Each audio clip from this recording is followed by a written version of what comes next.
if you've built a staff who's pretty sharp and knows what they're doing, they're giving you feedback that's probably right. So if you don't implement it, you're not going to get the feedback anymore. Like, they're not going to give it to you because, like, oh, he doesn't fucking care. He's not listening to me. I'm just wasting my time.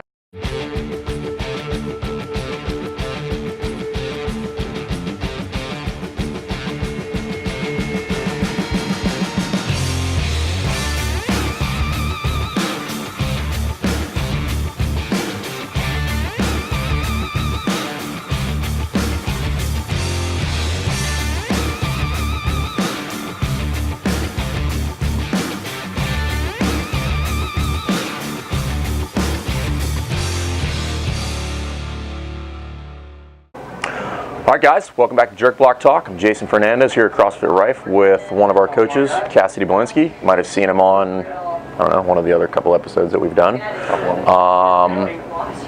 Full disclosure, I have absolutely no clue what we're going to talk about today. Cassidy said he wanted to do a topic, and he said he wasn't going to tell me beforehand, so I said, okay. So here we are. The camera is running. Do tell. All right, guys. Again, I'm Cassidy Belinsky. I'm one of the coaches here at CrossFit Rife. One of the things I want to do a topic on today is something I don't think gets addressed enough, or if it does, it's not out there. It might be kind of like an unspoken thing between like staff and coaches, but this topic's more from me as a coach, from my standpoint, rather than Jason as an owner, head coach, whatever. So I didn't tell him what it was about because I wanted his just honest, right out of the gate, you know, can't think about it answer. So what I want to talk about was having honest feedback from a coach to the owner, head coach. So let's say Jason, when he's coaching, he does something and maybe there's ways he can do it better. Me being comfortable enough and being able to have that relationship with him where I can approach him about it. Say, you know, hey, your timeline was a little off. You didn't bring this progression up how you should have. You know, you ran over here. You didn't give so-and-so enough attention. You know, just being able to give him positive feedback, you know, the same way I would expect him to do it to me. Because whenever we coach classes, one thing we usually get from Jason is, hey, your class was good. One thing you could have done better is X, Y, Z. One thing I don't think we do enough is, because he is the owner and the head coach, Jason, your class was good, but you could have improved here, here, and here. So what do you think on that?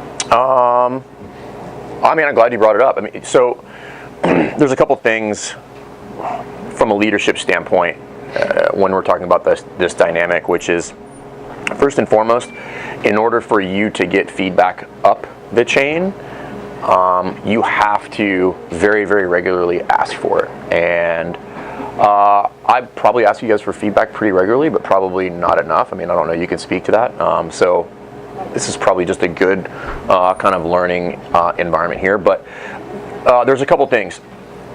One, whoever is the kind of head honcho or the leader or whatever, that person just kind of really needs to be secure with who they are. So I'm talking about just your own confidence in your abilities and thinking more of an abundance mindset versus scarcity. So there's probably one major reason why a head coach or an owner would not want feedback, and that's because they're scared, or they have this fear that, for instance, Cassidy, if I let Cassidy keep growing and growing and growing, he'll eventually be better than me.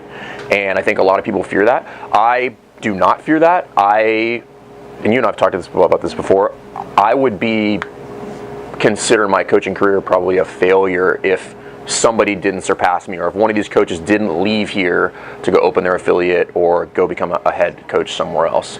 I consider this to be, I'm trying to do two things. I'm trying to make our staff and our gym a springboard for them to go to the next best thing, or create an environment where they want to stay here forever. But either way, I want that opportunity to be available to them. So first and foremost, if you're not, you need to be asking for it.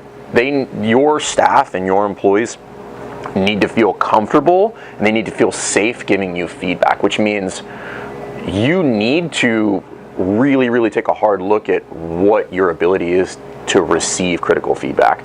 I don't know that I'm great at it. I'm substantially better at it than I used to be, and I will give this probably full, what's the word I'm looking for? Credit to working on seminar staff, where there is just a never-ending feedback loop. So I'm all about feedback. I don't know that I've ever like dished off. Most of the changes we've made in the gym have been from the feedback or ideas that the coaches had. They weren't my ideas. I just said, hey, I'm not married to anything. I want the best idea for everybody. So I'm all about it. And having been in that environment within CrossFit HQ where you're constantly getting feedback, I'm very open to feedback, and it doesn't bother me, because if you accept the fact that feedback is what facilitates growth, you just always want feedback now. You're always like, how did that go? I mean, I ask you pretty regularly, like I think I did it the other day, where I just said, hey, like what is how did that class go? And now here's the deal. If you're gonna ask that question, you need to be prepared for them to say something negative or give you some critique. Don't ask that question for a pat on the back. And that's not what I'm looking for, and because I don't think those are actually the good things. So what's weak? How can we make it better? I like to frame everything in the context of being an athlete. I don't want you to tell me what I'm good at. I want you to tell me what I'm bad at. Same thing in your business. I don't want to know what I'm good at. I want to know what I'm bad at, because that's what's going to make me a better athlete, a better coach, a better business owner. So first and foremost, go ahead. Going back to how he asked me the other day, this is actually what brought the whole topic up. Was I thought about it more was after one of the classes, I was just an athlete in Jason's class the other day, and after we were done, he's like, hey, what did you think of that class? Like, how'd it go? And, I gave him feedback of, hey, I did like how you did your handstand push-up progression. I think you could have spent more time doing box jump drills or tips or, step up, jump down, whatever. And then I think you spent a little bit too long on the warm-up to where we were kind of stressed later on getting everybody situated. So, me as a coach, I'm fortunate enough to have this kind of relationship with Jason to where, like he said, he welcomes the feedback, because if there's two ways that can go. One, it makes him a little bit better, makes him a little bit more aware, he's not stuck in the same bubble. But the other side of it is maybe I have some type of feedback or a way I like to do things, and I bring it up to Jason. He could explain why he does it his way compared to my way, because I could be completely wrong. And if I don't bring it up to Jason of, hey, I think you could have done this better by doing this, this, and this, and he says, no, the reason I did it that way is because of 1, 2, and 3. Now I have that knowledge, and I'm not stuck in my own bubble of saying, okay, well, I keep doing it this way because I think it works. Jason just showed me a better way to do it because of how he did it. We had different ideas. So it keeps him progressing and getting better at everything, and it keeps me learning, and not only being critical of what I'm doing, but I'm also seeing what he could be doing better or ways that I can improve myself based off him. So I just think it facilitates. Yeah, I think it facilitates an open dialogue for constant learning and constant growth. And so I would also argue that conversation should not be limited to coach to coach, but I actually implemented. We have what's up, Ryan? We have one of our members here who gave me an idea the other day. It was a rowing day, and this guy, one of our members, he spent some time at Orange Theory, and so we can all hate on big box gyms or whatever, but there's some things to be learned there as far as customer service and some of those other things. They do it better than the vast majority of CrossFit boxes. But he was just talking about rowing, and he said, hey, I really like the way you teach rowing, but he's like, you've never stated it like this. And I said, hey, what's up, Travis? And I said, well, that's cool, dude. Like, you're right, I have never stated it like that, and chances are there's somebody in the class who that would click with just by stating it a different way. So I tried it the next class, and I think there were a couple light bulbs that went off, and I think that's a good thing. So, the feedback shouldn't be limited coach to coach or staff to staff. You should be kind of very welcoming to feedback from your members. Those are the people who are literally on the receiving end of your product or service. Like, that should be a regular thing, and you should be very, very open to that. So I think it should just be a constant loop where you're open, and if you're somebody that struggles with getting feedback, I think the first thing you probably learn to do is internalize whatever your insecurities and feelings are with that, because sometimes there's a little bit of butthurt involved there, and it takes a little while to iron that out and understand that, like, nobody's attacking you personally or me. They're just like, I want to make you better. Here's my feedback. Take it or leave it.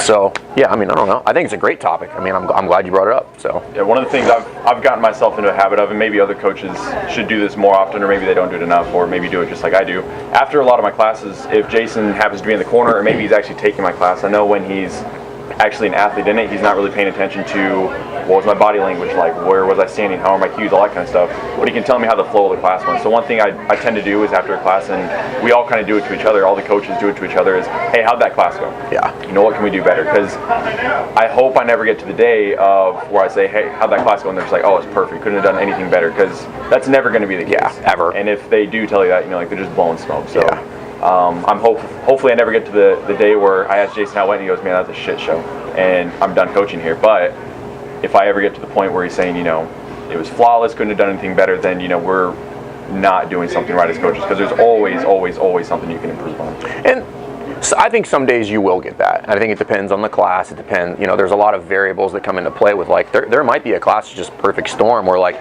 you're just on it that day, the logistics of the class played out perfectly, the WOD, whatever it was, like, just played to your strengths, and you smash it. But again, it's no different than being an athlete. There's going to be another day, like, you might be great at setting up a 5-minute triplet or whatever, but you might be really bad at facilitating a 25-minute chipper, you know. So again, it's not like you're ever done. It's always constant learning, constant evaluation, test, retest, evaluate. Where can I get better? How can I make this a little bit more smooth? So yeah, I mean, it's you know, I learned it the hard way. You know, I got a lot of feedback when I was, I guess, a little bit more younger as a coach and didn't have a lot of experience, and that feedback's super tough.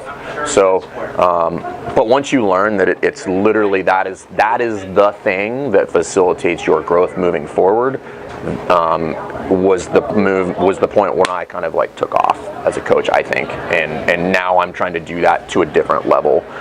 So yeah, if you're the guy in charge and you're not getting feedback, I would do a hard look there. There's probably some trust issues there within the staff and the coaching, and it's not to say they can't be fixed. Like, you just have to address it, and it needs to come from you. It needs to be a constant.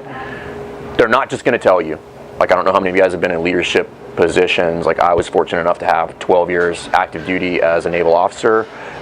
It takes time for people to actually believe you when you say, I want your feedback. You're not going to get in trouble. I'm not going to hold this against you if it's bad. And you're going to have to pry it out of them.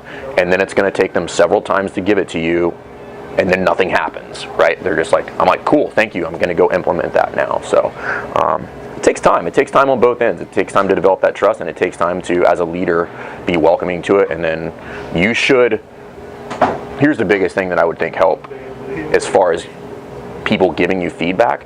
It's the same way when it goes down. If I give feedback, my expectation it is to be implemented. When it comes to you, the expectation should be that it gets implemented. They're not just giving you, if you've built a staff who's pretty sharp and knows what they're doing, they're giving you feedback that's probably right. So if you don't implement it, you're not going to get the feedback anymore. Like, they're not going to give it to you because, like, oh, he doesn't fucking care. He's not listening to me. I'm just wasting my time. So that's another big piece where you have to be open to it, but you also have to implement it moving forward. So cool. Yeah, that is a good topic, man. I'm glad you brought it up. So nailed it. All right, guys. I think it's a really good topic. We got some. We're back rolling. Sorry, we kind of took a little bit of a hiatus there with Jerkblock Talk. We kind of took some downtime at the end of the year, and then the January kicked off with a bang. So we're just trying to find our battle rhythm again. Things were crazy busy in a good way. So I think we're back in the swing of things. We're going to start producing more content for you guys. So if you like stuff, please subscribe to the YouTube channel, and we'll see you next time. Thanks. See ya.